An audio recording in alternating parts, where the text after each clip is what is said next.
आईच्या गावात कसली घाण आहे इथं? कोण आहे का नाही इथं? आईला इथं कोण दिसना पण झाले. वेटर, ए वेटर, एडे.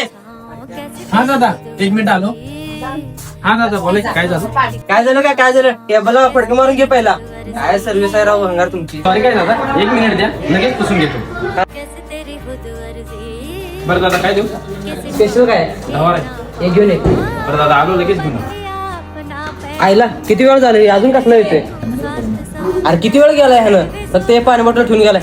येते का ना आज? वेटर, ए वेटर, ये की बाबा, किती वेळ झालाय? 2 मिनिट दादा, लगेच आलो.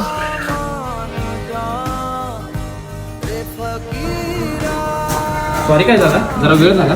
अरे किती वेळ, एवढा उशीर असतोय कुठं? दादा सॉरी दादा, आज आमचा आचार्य जरा सुट्टीवर आहे, त्यामुळे मी बनवत होतो, त्यामुळे जरा थोडा वेळ झाला. खरंच सॉरी दादा. ठीक आहे दादा. एक मिनिट भावा, ते कोण आहे?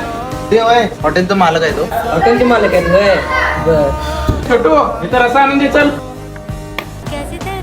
बरं दादा, बिल दे. हा हे घ्या दादा, तुमचं एक ढवाऱ्याचं 280 रुपये झालं.